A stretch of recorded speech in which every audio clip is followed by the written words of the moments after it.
ready, and we should be live here in a moment. And let's see, yes, it is saying we are absolutely live, and I'm going to try to pull up the video here. I am a couple of minutes late.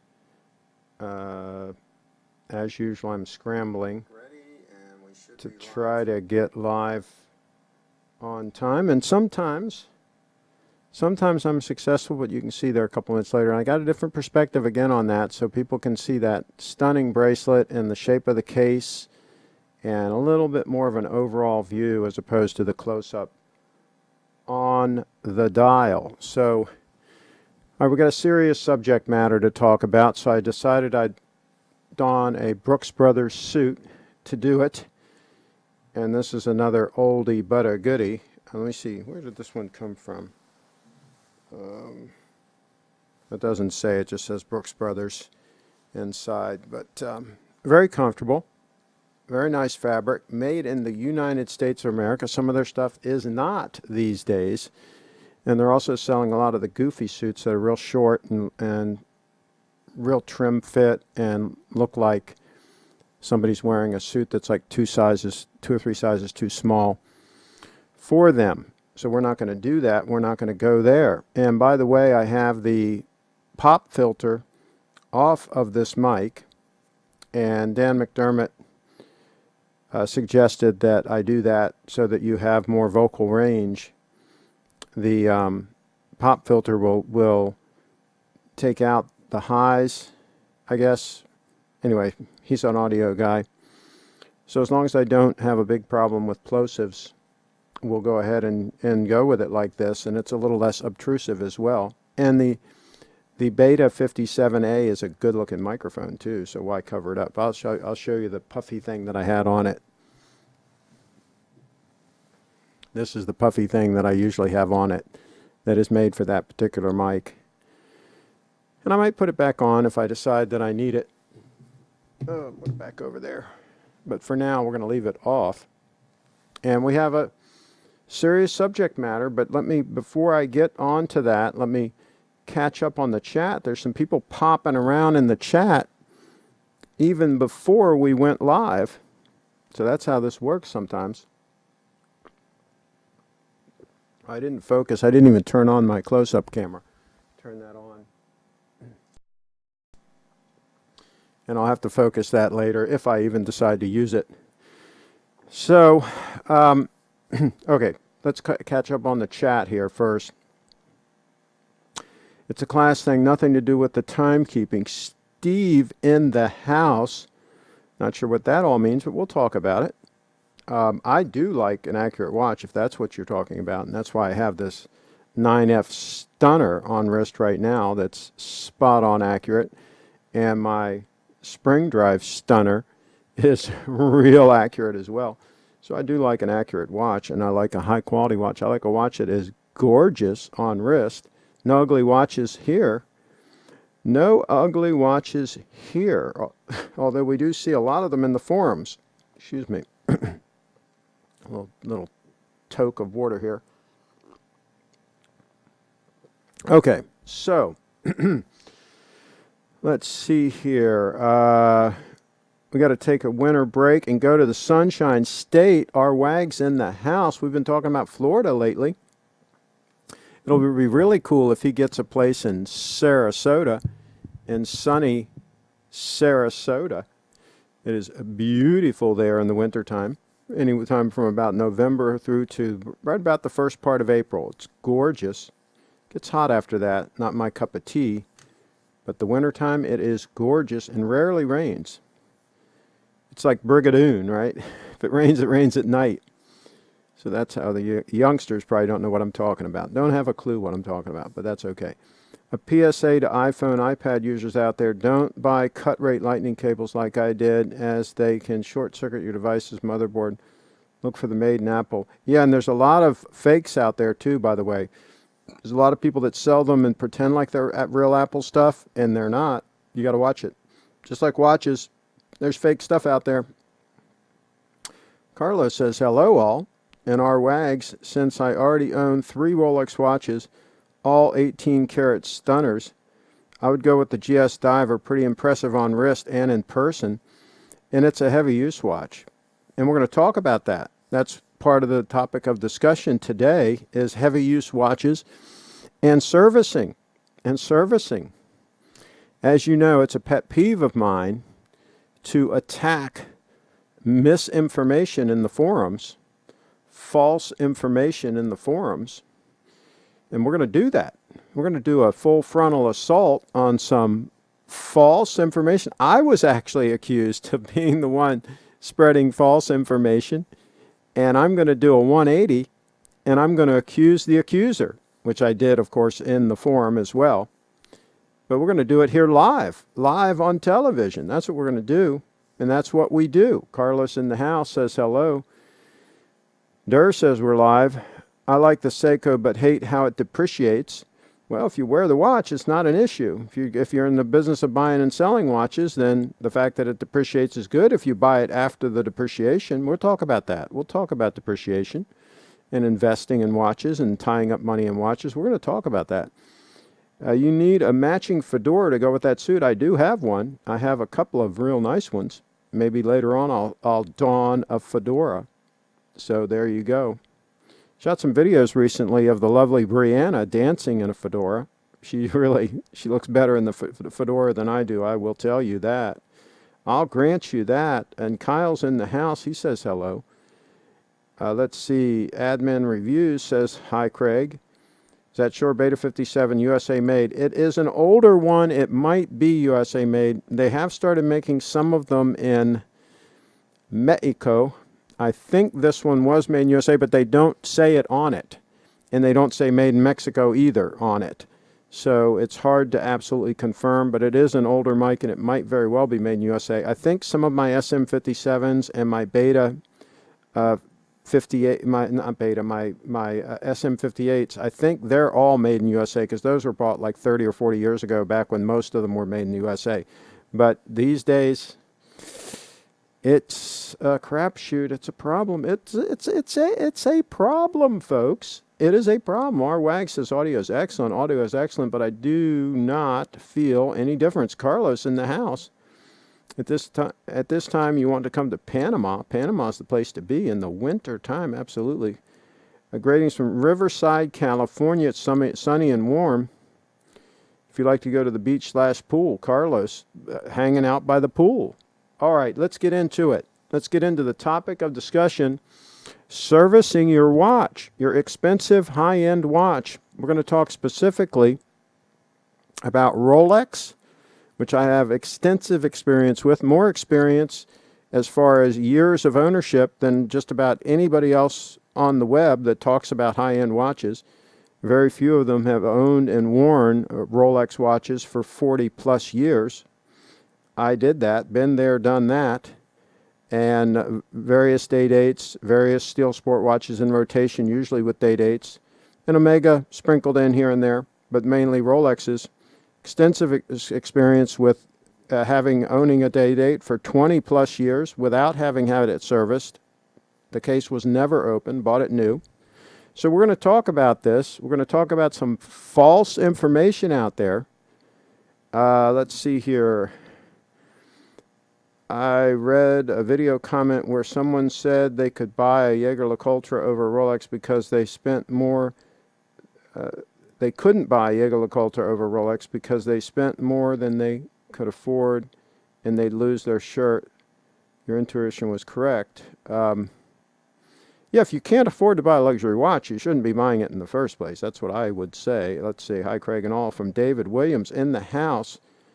Let's see. Okay, so let's get into it. On the Grand Seiko Owners Club, there was this thread. Do you all prefer the spring drive movement or the high beat movement, and why?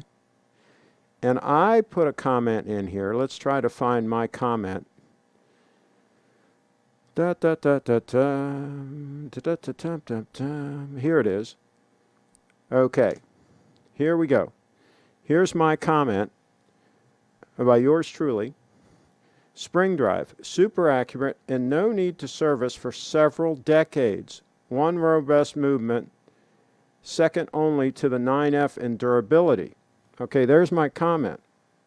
Okay, we're going to get to the replies and the discussion argument that ensued.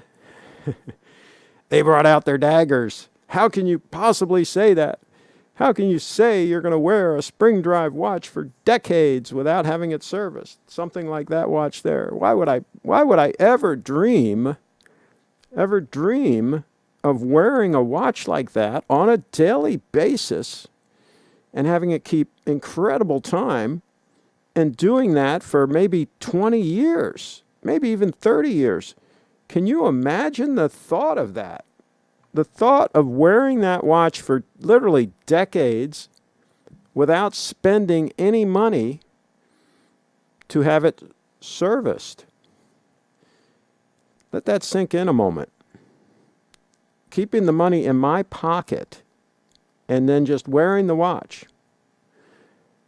Okay, that's the thought process. Let's see what discussion ensued on this topic. Let's go back to the computer. This is going to get heavy, folks. This is going to get heavy. Okay? Okay. So, Boon Lai, okay, I don't know if that's how you pronounce it, says, Craig Shipp, sorry to say, but if you don't service a SD for several decades, the gears will grind themselves to metal dust. It's still, at heart, a mechanical watch, and hence the mechanical drivetrain is still subject to general wear and tear. The movement will need to be cleaned, lubricated, and worn parts replaced every 3 to 4 years, as noted in the manual. I do wish that Grand Seiko could push that to 5 years or more, though. For comparison, Rolex recommends a full service every 10 years. Amazing, really. Okay. So, of course, I responded to this gentleman. This gentleman who came forward with a frontal attack on my mode of operations of keeping the money in my pocket as opposed to giving it to service technicians. Okay, and then here's my reply. Nope. Let's cut to the computer. Nope. You are wrong. They will run decades without issue. No problems. You can give your money up for service. I will invest mine instead. That was my reply. We'll get into the rest of the thread here. This is going to get heavy, folks. This is going to get heavy. Okay. Hello to y'all. Craig, you look like a multi-millionaire. It depends on from one day to the other how many millions. Yeah, but it fluctuates. But I'm doing okay. I can't complain. I can't complain at all. Okay, you said don't bring a watch in for service until it stops. You could have done a lot of damage by then. It really could damage. I say every 10 years is sufficient. Okay, listen, Joel. Listen, Joel. Maybe you'll learn something here. Listen very carefully. Maybe you'll learn something. Hopefully some of these other folks will learn something, and I can save you guys a lot of money. So listen to the end. Listen to the whole thing here, folks. All right, let's cut back. Let's see here. Craig, mate, I don't have any issue whatsoever with whatever you choose to do to your watches. What I do have an issue with is you spreading your so-called facts on here. Someone else might actually believe it and destroy their watch because of what you've told them. This isn't the first time you've done this, and it seriously needs to stop. Oh, ho, ho. Whoa! I'm misleading people. I'm causing them to grind the gears in their watches to dust, mind you, dust, to totally destroy their watches. Okay, and it goes on. The plot thickens. Okay. You have no basis for quoting decades. GS engineers say 3 to 4 years, and I know some people have left it run for 5 to 6. You haven't even had your spring drive watch for that long. You have no authority on this matter. Please stop misleading people. Some of the folk here want to hold on to their watches for a long time and not have it die on them. Oh my goodness, their watches are going to die if they don't send them in every 3 to 4 years and have them serviced. Maybe he services them. Maybe he'll take care of that for you. I wonder. And we go on. By the way, this guy's wrong, and I'll explain at the end why he's dead wrong and why he's going to cost a lot of people money if they follow his advice as opposed to my advice. But let's go on. Okay. Here's my reply to that. I have a video on my YouTube channel on the subject. There are many comments supporting my position. I am correct on this subject. You are not. Sorry about that. And then I also replied to Boon Lei. This is two people now in the fight, Brian and Boon Lin. And then I said, you are wrong. Okay. Brian Lee came back. CraigShip, anyone can make a video and put it up on YouTube. Most know nothing. Going 20 plus years or more without service is a terrible idea, probably why your channel is dying. Meanwhile, I'm going to show the video. I actually put a link to the video in this description. It's got 185,000 views, so I wouldn't exactly call that dying. 185,000 views. I wonder how many videos he has with 185,000 views on YouTube. The answer would be 0. Okay, so let's go on here. Craig, decades though, 20 plus years. You know more than the GS engineers. No, you don't. Hope no one buys a watch you sell. It will be in terrible condition. Okay. Then I replied. I said, Brian Lee, here, educate yourself. And I gave him a link to the video in question where I talked about this, which has 185,000 views and tons of comments from people that agree with me, by the way. Tons of comments. And we'll get into that at the end here when I wrap up. Then he says, Craig, your video is trash. It's not educational information. You should try getting a university degree in engineering and then try having a conversation with watchmakers and GS engineers. Yeah, the people that want to take my money. I don't think I'm going to take their word for it. Okay, so then Matthew, CraigShip, what is your basis to say so? Be factual and substantiate your remarks, please. I'll do it. And I did it in my video, but I'll do it again here. Trust me, I'm going to do it. Then read the comments. Then I said, read the comments from many owners. You are wrong. It's best to save and invest your money. Only service the watch when it actually needs it. Okay. And then I went on. I said, watch the video and read the comments. Of course, he probably never bothered to do that. Then Boone says, if I got all my information off the internet users, I'd also believe in aliens and flat earth. Okay. Well, maybe there are aliens. I'm not so sure about the flat earth thing. Okay, so then I replied, so all those owners are lying. In other words, all the owners that support my position that went decades without having their watch serviced, all of them are lying. Okay, so then, and then we'll get into this. Then Tom Austin, many watch brands do want their watches to be sent in for servicing often because it's more money for them. Tom's the first one to bring that up. GS is conservative and over-delivers on quality, not 3 years, but also not multiple decades. And again, Tom is wrong on the multiple decades, but the rest of it, he's right. We'll get into it. Then, let's see, CraigShip don't bother. As an engineer, I know mechanical things have to be serviced. Perhaps not 4-year cycle, but they need to be serviced after some years. Of course, he doesn't say how many years. You notice that? Okay. And let's see. Then I said to Matthew, I can't help it if you don't want to learn. Okay, then we just go back and forth on this. Okay, so here's the thing. I got a calculator right here. Okay? This is not going to be even a close call. This is not rocket science. This whole issue is not rocket science, folks. Now, let me preface this by saying we are specifically talking about let's see. Yep. Let me catch up on these comments first before I said this. Let me do your comments first, and then we'll get to to my closing arguments. Okay. I read a video comment where someone said, okay, I read that. Okay. Okay, you said don't bring a watch in for service until it stops. You could have done a lot of damage by then. Okay, we're going to talk about that, Joel. I already read that. Okay. Federico Talks Watches tried the GS spring drive for a month. He couldn't relate, didn't have anything bad to say about it. He sold it. GS is a great brand, like any other brand. It's not for everyone. Okay. No, you're not. You're offering an opinion. Some people are just plain stupid.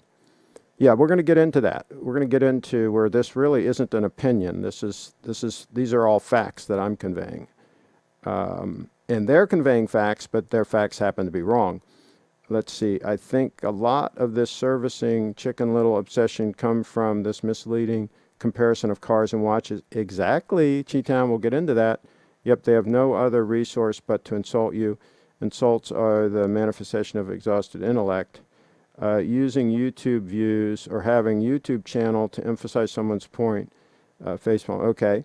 But no, I was just rebutting his comment about the channel, dying or whatever. I don't know what metric he's using, but, I get hundreds of thousands of views a month. So, I mean, and I make some money off the channel, enough to pay for all my equipment at least, but it's certainly not my main source of income. So, the channel, I've talked about this before. I do this for fun and I enjoy it and I try to help people out.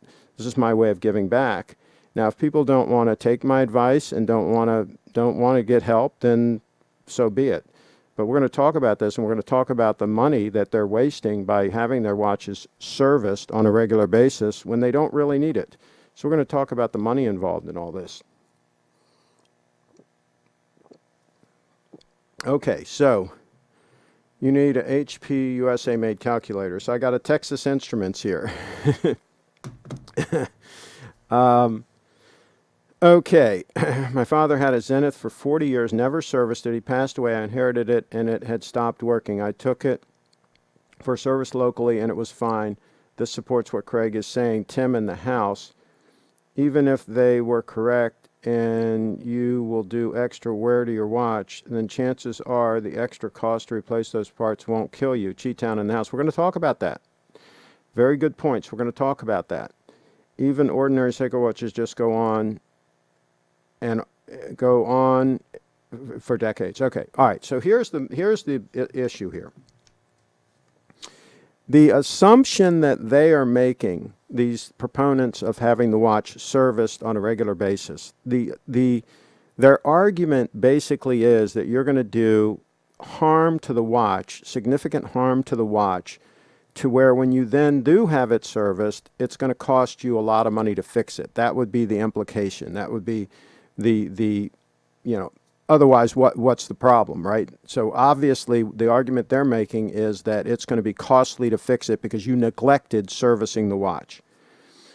Okay, now I'm going to set aside having the watch serviced by some independent technician, right? I'm talking specifically about, and I was talking in the other videos and everything, I'm talking specifically about Rolex. You're sending it to Rolex and have them service it. Grand Seiko, you're sending it to Grand Seiko and they're servicing it. Okay? So this is what we're talking about here, just so we know the ground rules here. Now, you might be able to have it serviced somewhere else cheaper. That's fine. But we're not talking about that right now. We're talking about having it serviced by Grand Seiko or by Rolex if it's a Rolex. So here's how it works. And I confirmed this with an AD today, a Grand Seiko AD today, our friend Steve. And I've also confirmed it with other Rolex ADs. And I have links to videos from the service facility in London and other resources that confirm all of this, everything I'm saying. It's actually pretty well known, and I don't understand why these people are trying to make the argument they're making, because this is not something that should be inside information. This is actually pretty well known, what I'm going to share with you. So, the way Rolex operates, you send the watch in for service or repairs. They don't really care which it's for, right? Let's say it stopped working, or let's say it's still working. Either way. Let's say you bought the watch new and you've had it for 5 years, and you send it in to have it serviced. Their procedure is they quote you the price for servicing it before they even disassemble the watch. They don't even know what parts need to be replaced yet. They haven't even disassembled it, okay? And they quote you the price for servicing it. They might also quote you a price for a dial, hands, whatever else they'll try to sell you, right? But they're going to quote you the servicing price. Then if you say yes, go ahead and do it. They're going to tear the watch down. They're going to examine everything. Any worn parts are going to be replaced. They're going to put it back together. It's going to be pretty much like new. And I've had 2 watches serviced by Rolex many years ago, both that I bought used. And one I knew you needed. It had water damage when I bought it. I knew it was going to need to be serviced. I got a real good buy on it, and I took it to Rolex New York, and they serviced it. No big deal. Okay. So the point is, you can have it for 5 years and send it in and have it serviced, or you can have it for 20 years and send it in and have it serviced. And guess what? The price is going to be the same to have it serviced, assuming you don't replace hands and dials and all these kinds of things, just the watch servicing, right? They're going to quote you the same price. It's basically a flat fee.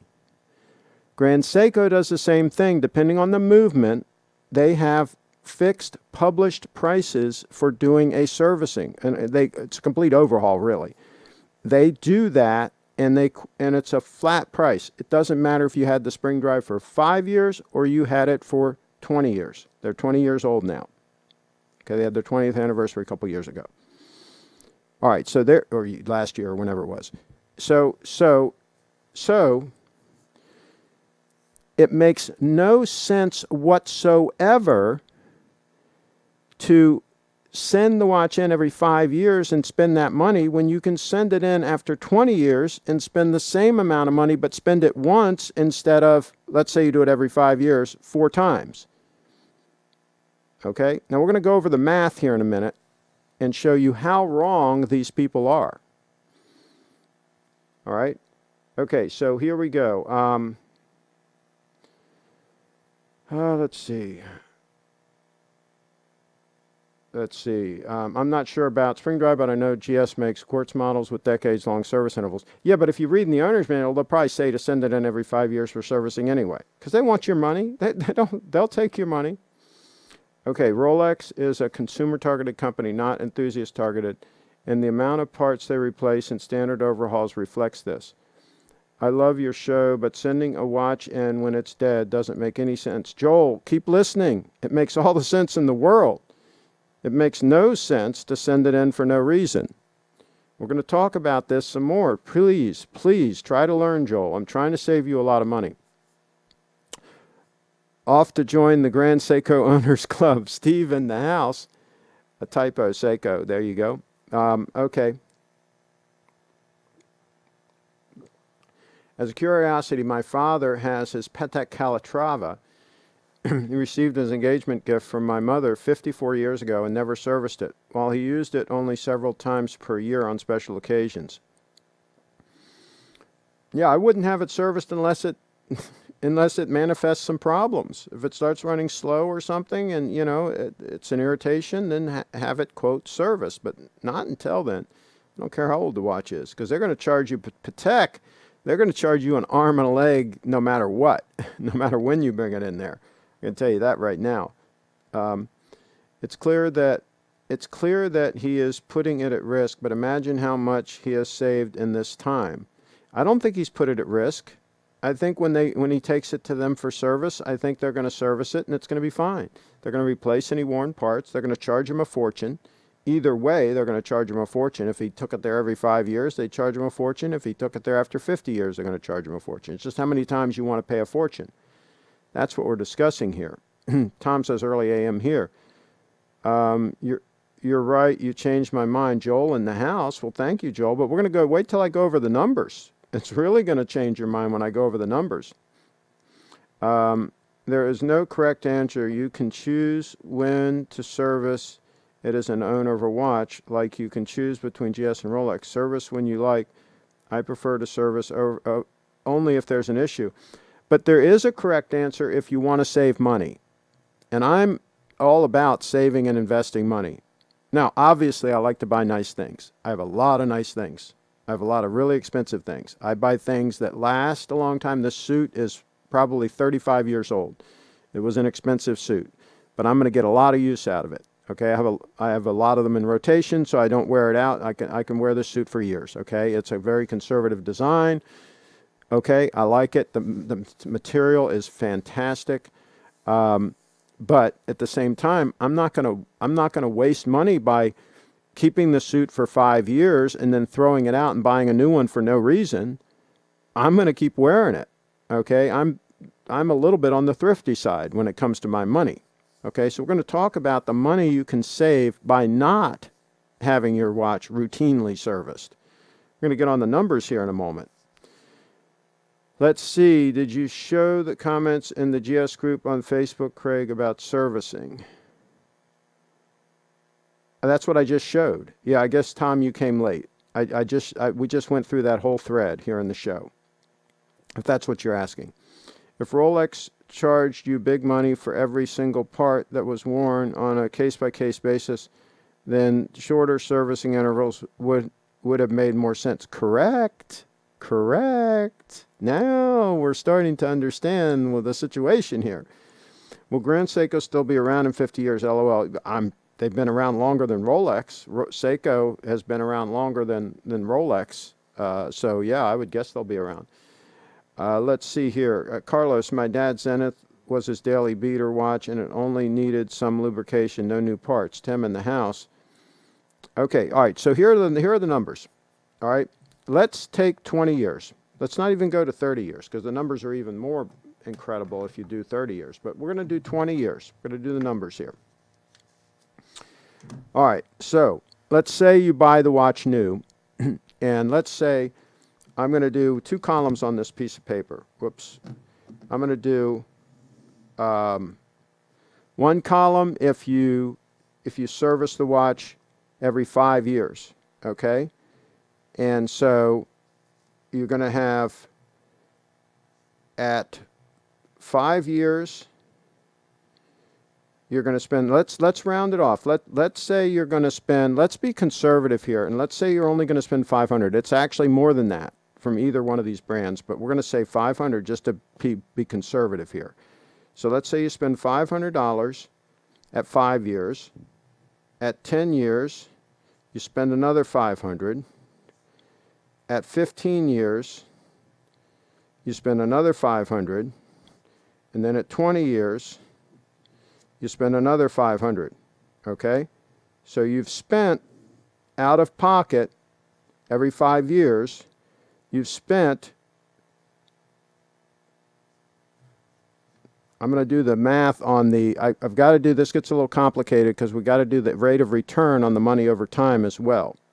So obviously you've spent $2,000 outright, but you've also got lost opportunity on making money on that money. So every 7 years your money should double in value, right? So the 500 after 7 years, we get another, let's see, 500, let's see, I'm going to round it off like it was 3 times 7 would be 21 years, but it's close enough, right? So that would double, let's see, double once is 1,000, double again is 2,000, and double again is 4,000. So now that the first 500 is actually worth $4,000, okay, because it doubled 3 times. The second one at 10 years, that $500, that we're going to be conservative here and we'll say it only doubled once, right? It would have been more than that because, you know, it's 10 years involved here, right? But we're going to just say it doubled once. So now that $500 is actually $1,000. Okay, and I'll explain to you how this works in a minute for those of you that aren't good at math, but I'm just rounding these things off and all. Okay, so at 15 years, the $500, and because we were conservative on the last one, we're going to say that one doubles. So that one is actually $1,000. Okay. And then the 500 is still just 500 because you just spent it. Okay, so what we've got here is we've got 4,000 plus 2,000, two more 1,000 each, okay, plus 500. So that's $6,500, okay? I keep bumping this, I'm sorry. Keep bumping the mic. Okay, so $6,500. $6,500 is what the column, what they spent if they serviced it every 5 years, okay? They spent $6,500 in real money, all right? Counting their, this is assuming a 10% rate of return on the money, which you can do. You can do to 10%. That's what the S&P has done like over X number of years, right? Your money should double every 7 years. If you've got good investments, your money should double every 7 years, just for you guys so you know that, okay? So basically, you spent $6,500 on servicing if you serviced it every 5 years. And you only spent $500, by the way. Okay, so now the other guy who waited 20 years and had it serviced, he spent $500.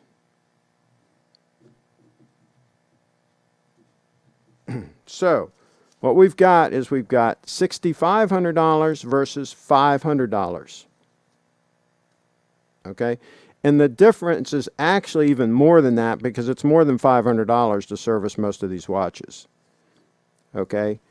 So remember, here's the mistake that most people make when they're figuring out something like this, is they forget the opportunity cost of the money in question. You think if you spend $500, if I spend $500 right now on something, you think, okay, I spent $500. That's all I spent. Not really.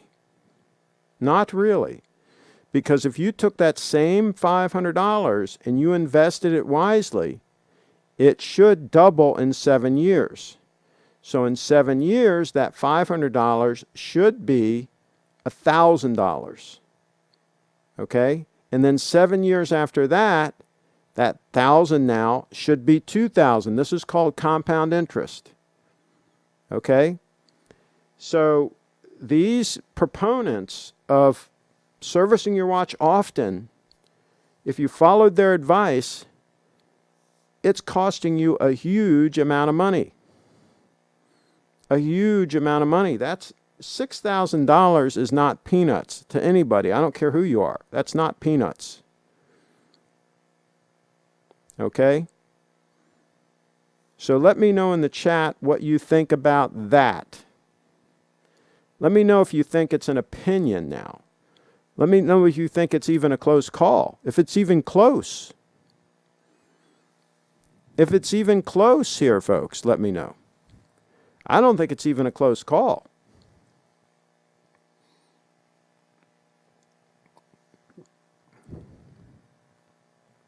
Now, if you go to 30 years, the numbers blow up incredibly. So that is what we're talking about here. Okay, let's get here.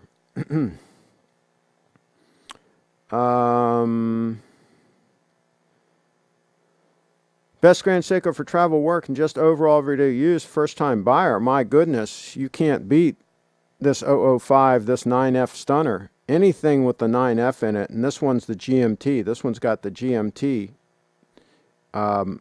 This is a stunner. I've got a link in the description of this video to my Grand Seiko page on my website, CraigShipp.com, or just go to CraigShipp.com, pull down the menu, click on Grand Seiko. I've got some details about this watch. I've got a bunch of videos on my channel here about this watch. Fantastic all-arounder. Screw-down crown, very rugged. You might even be able to buy one used for, I don't know, $2,500, something like that. They're about $3,000 new. So yeah, there's the model number, SBGN005. Tom put the model in the chat. Let's see. The fact that Rolex charges a flat rate for standard overhaul based on particular model is something more people should take advantage of. The fact that Rolex charges flat rate. Oh, okay. Well, a lot of people do have Rolex service their watches. I'm sure they do. And I think Rolex does a good job. Now, I've heard some horror stories, but you always hear about the bad situations. You always hear about the mistakes and the screw ups, right? You don't hear about all the watches that go in and come back like new. And so I think they generally do a really good job. I've had 2 watches serviced by them years ago, and they did a great job on both. So how often do you service your car, Craig? Watch Doctor. See, this is something that they brought up too, which, I mean, you talk about a total apples and oranges comparison. A car, there's no comparison. You can't get your car flat rate serviced. If I could get my car flat rate serviced, in other words, if I could drive my car for 10 years, it's a Toyota, and then take it into Toyota and they did a complete overhaul service for, let's say, $500. Then yeah, I wouldn't do any maintenance. Why would I do any maintenance? It'd be foolish for me to do maintenance if Toyota offered this service. But Toyota doesn't, okay? When you take it into Toyota and there's sludge in the engine and everything has failed and so forth, they're going to blister you, okay? They're going to sell you a new engine, all right?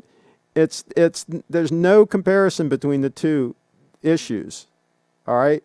I mean, it's just ridiculous to even make that argument. It just tells me that some of these people, they just must know nothing about numbers and math. They just can't figure it out. I mean, if I ruined my Toyota because I didn't change the oil, that's the easiest way to ruin them, by the way, is not change the oil. You can get away with not flushing the coolant and other things longer, right? But you should do that too. I have regular maintenance done on the fluids on my Toyota. I have a Dynamic Automotive here in Frederick County does it for me, and they do a great job. I'm a big fan of keeping clean fluids in cars, as far as the brake fluid, the coolant, the engine oil. I even had the transmission fluid and the constantly variable transmission changed, even though Toyota said it's lifetime fluid. I even had that changed at 85,000 miles. So I'm a firm believer in keeping good fluids in. Now, I do not take it back to the dealer, because the dealers will blister you sometimes. I take it to my independent guy. He does a great job. My car runs like new. It's got about 130,000 miles on it. 2004 Toyota Prius, always been kept inside. So there is no comparison between a car and a watch. You cannot get flat rate servicing on a car. If they offered that service, absolutely I would take advantage of it. But they don't offer it. So it's not a possibility. See, the watch, if the parts are worn, they're going to replace them. It's going to be like new. They're not going to do that with a car. They're not going to go through it and tear it completely apart and then replace any worn parts and charge you one flat fee and give you back like a brand new car. That would be great if they did. So anyway, Watch Doctor asking a ridiculous question. Watch nerds are so infuriating that I am no longer interested in the topic. I like watches, but I don't like watch guys. There you go. Well, here you get the straight scoop on this channel. Time, value, money, calculation. Carlos in the house. Believe me, if car dealerships charge a standard repair bill, regardless of how many parts broke, do you think people would take their cars in as often? Cheat Town bringing some high IQ information into the channel. Let's not confuse the issue with facts here. Watch Doctor in the house. Still, people can choose to service whenever they feel like it. More time you keep wearing a watch, more parts likely to get wear and tear, more service cost at a later time. I prefer to defer the... No, the service cost is the same, Watch Doctor. You're not listening. They charge you a flat fee. Doesn't matter how many worn parts you have. They're just going to replace them. You're fine. You're good to go. Oh, boy. He must... Are you in the business of servicing watches? Is that why you don't want people... You want people to service them? Do you have a dog in this fight? Watch Doctor in the house. That's great. So 500 every 5 years versus like 3,000 20 years later is more comparable. But I'd like to defer payments. Well, yeah, don't spend your money until you have to. If that's what you're saying, of course. Don't spend your money. Invest. Save and invest. Spend it when you have to. And you're going to spend less. You're going to just save a lot of money. And plus, your watch is in your possession the whole time. You don't have to send it away for a month or two. You know, I mean, it just makes no sense. It makes no sense, folks, to be sending these watches out. And, you know, for what reason? And people say, oh, well, it's going to leak. You got to have a pressure test. You got to have the seals. The seals are going to deteriorate. My goodness, the seals. I've got plumbing in my house that's 30 years old, and the seals are holding fine. It's under pressure. No, it's okay. My seals are fine, thank you. Don't mess with my seals. If it leaks, I'll send it in. I had a Rolex with water damage that I bought used. It had water damage. I knew it had water damage when I bought it. I sent it in. Same thing. They didn't charge any extra. They tore it apart. They fixed it. It was like new when they were finished. And it was great. So there's that. Actually, I stand corrected. I did pay to have new hands put on it because the hands were corroded. That was before they had the white gold hands, I guess. And I paid extra for those, but I didn't pay extra because for the movement work. It was the same. Let's see here. Makes perfect commercial sense provided people are disciplined and invest what they save. Tim in the house. Well, yeah, I mean, you absolutely should save and invest. Yeah. But even if they spend the money on something else, like food to eat, that's still better than spending it when you don't need to spend it on the watch. You'd still come out ahead, even forgetting about the lost opportunity costs. I mean, you're still spending $2,000 in outright money versus $500, right? So even if you don't get any return on the money, it's still $2,000 versus $500, given my scenario. Let's see here. Rolex realizes that most people who buy their watches know diddly squat about mechanical movements, so they service the watches as such. Okay. Blue Shirt Buddha is in the house. Let's see here. Watch Doctor, you're presuming that $500 is the same price 20 years. That's all. Service fees cost inflate 20 years. Yawn. Well, obviously, and again, I said when I first started that it's not $500. I'm just using $500 as an example. It's generally more than that. So really, the numbers would be even worse. Okay, if I use the real numbers, it would be even worse than my example. It'd probably be like something like 8,000 versus 500. I mean, it would be insane.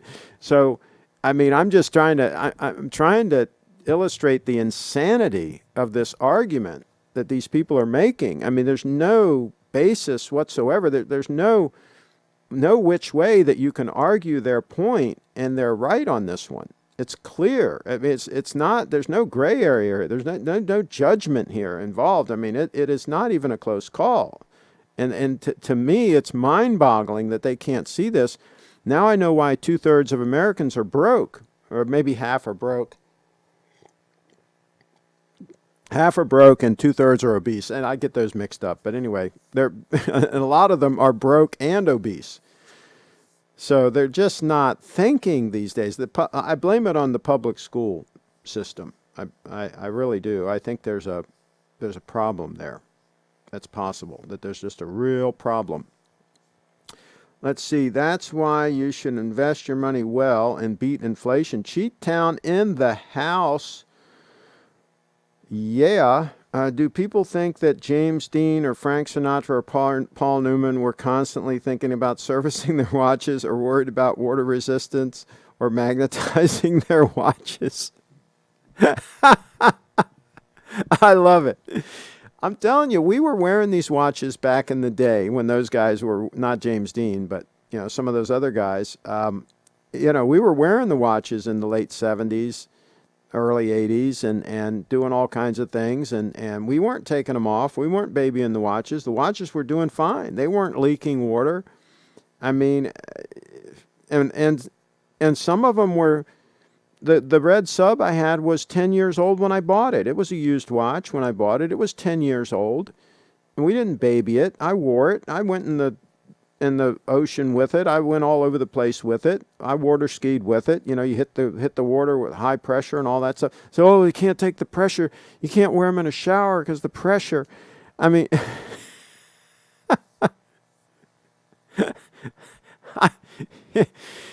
that was the last thing we were worrying about back in the day. Trust me. We were wearing the watches. When there is a problem, then you service your watch. Blue Shirt Buddha bringing some facts, bringing some sage advice into the discussion. How many people get heart transplants that didn't need one? Nobody. Don't service your watch unless you feel something's wrong with it. Mike in the house. I want to go in for a routine heart transplant. You know, they saved Carroll Shelby's life. He got a 35-year-old heart. He was like, I don't know, he was like 70 or something when he got it. How old was he when he got his heart transplant? And he got like a 35-year-old heart. That gave him a new lease on life. Carroll Shelby, you know, had a bad heart for years. Raced in Le Mans with a bad heart. He was having a heart attack while he was racing 24 hours of Le Mans. I mean, that guy. You think he worried about his watch?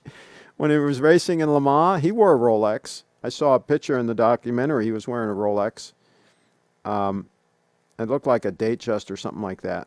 Maybe you guys can let me know what watch was Carroll Shelby wearing in that documentary. Real good documentary on Netflix, by the way, about Carroll Shelby. I digress. I serviced my Rolex Date 8 once in 32 years. Same price, around $1,000, as the guy that sends his Rolex in for service every 5 to 10. Our Wags knows about investments, knows about the opportunity cost of money. Now, our Wags, when you had it serviced, how many years old was it when you had it serviced? Please give us some more details. We like facts on this channel. And why did you have it serviced? What problems were manifest when you had it serviced, if any? And give us the backstory, our Wags. We love to scoop up facts on this channel, unlike a lot of other channels that just like blow things out of their derriere. These guys on this Grand Seiko Owners Club. I wonder how many of those guys, the two guys that were giving me a hard time, I wonder if they're both in the business of servicing watches. Can you imagine? Can you imagine? Blue Shirt Buddha, have your watch pressure tested yearly. ADs will do it for free, but hold off on service until there is a legitimate problem. Blue Shirt Buddha in the house. I mean, I've never even thought of having mine pressure tested because I've never had a watch leak in 40 years. I've never had one leak. It's never been an issue. Never had them pressure tested. Even used ones that I bought, I took them in the water too. I didn't care. If they leaked, I'd send them, then I would send it in to have it serviced. But I only had one watch with water damage, and I bought it that way. It was already damaged when I bought it. And the Rolex Service Center guy, said that most of the water damage he sees are people that didn't screw down the crown. Now, the screw down crown, the threads are not actually what makes it waterproof, but the fact that you screw it down makes everything seated properly so that it's as waterproof as it possibly can be. So you still, even though that screw down crown isn't really what makes it waterproof, you still want to screw it down. You want to have everything latched into place, okay? Okay, let's see. Some people are paranoid. Tom Austin bringing it in the house. And let's see. David Lee, my 1967 1601 has never been serviced once. Has been serviced once in 2002. Never skips a beat. People haven't got a clue. Now, David, what was it doing in 2002? when you had it serviced? What were the symptoms, and how did it come back? Who serviced it? Give us more details. We like the details. The devil's in the details around here. Tim is in the house. Last time I had a heart checkup, doctor said it was like a Formula One car engine, but who knows the future? There you go. I hope it wasn't revving as high as the Formula One. I hope you didn't have a high revving heart. Okay. It was 29 years old, and the winding stem wouldn't work properly. Okay. So it was manifesting a problem, and RWAG sent his date 8 in, and they cleaned it up and fixed it and serviced it and sent it back. I bet it was like new. Now, yours is an 1807, correct? 1807, bark finish. Gorgeous, gorgeous piece. All right, folks, we're going to wrap this up pretty soon here. It's 5:57. We've been going at it an hour. And we might have saved somebody a lot of money. And I'm guessing that there are a number of people that have saved a lot of money based on the other video that I did with 185,000 views. And let me pull it up here. Give me a second here.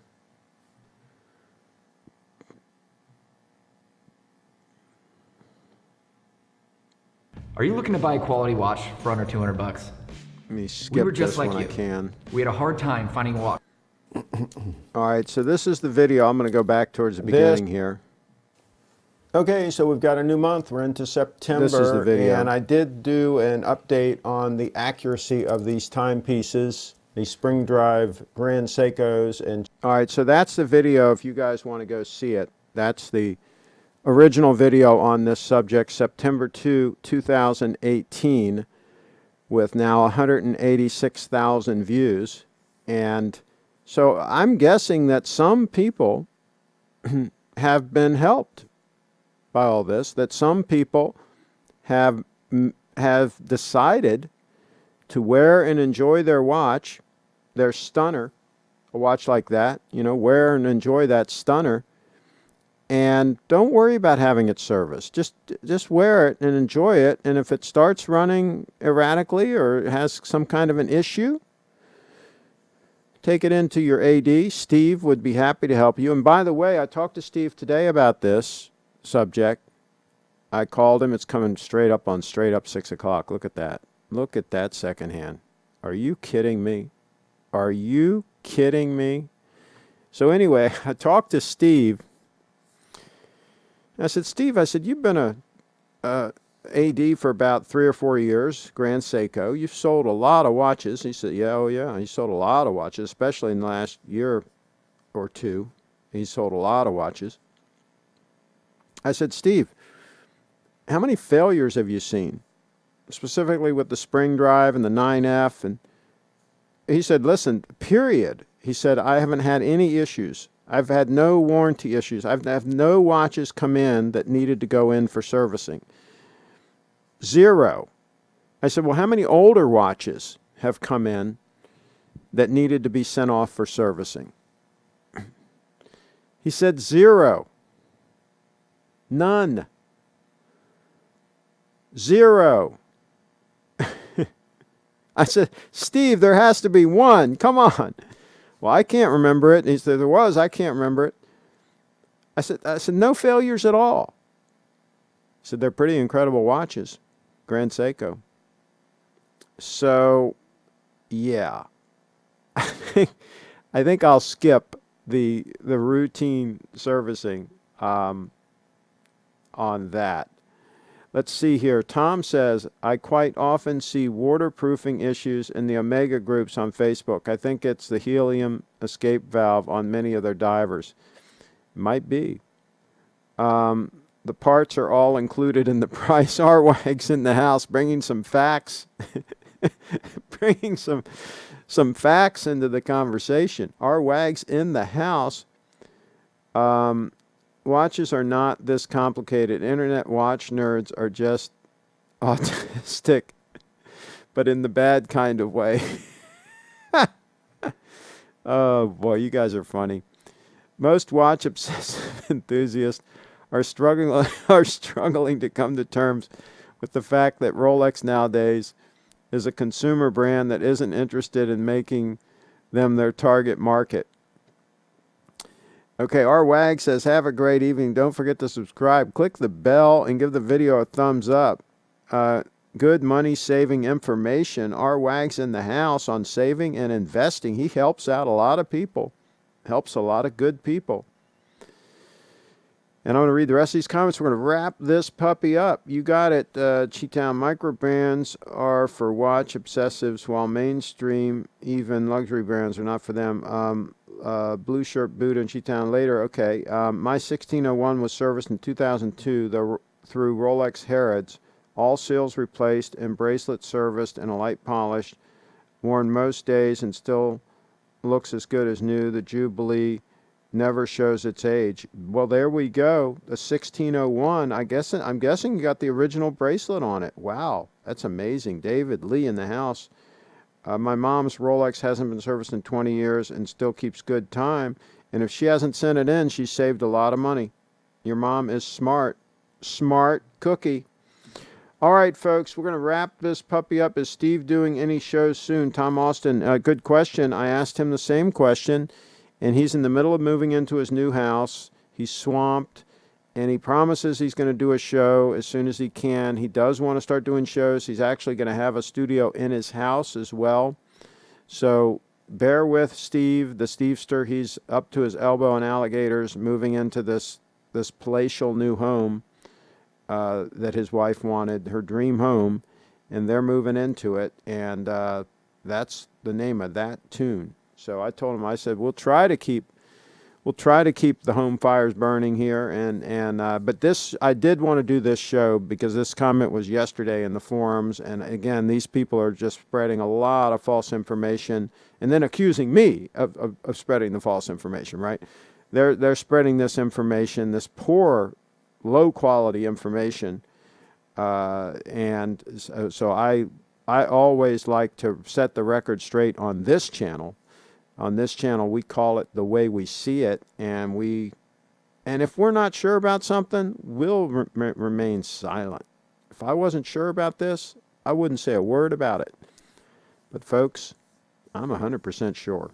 This isn't even a close call. Isn't even a close call. So on that note, I'm going to pull up the app here, and we're going to wrap this puppy up. Thank you, everybody, for watching. Hey, wear your watches. Enjoy your watches. Thank you, Tom. Carry on, everybody.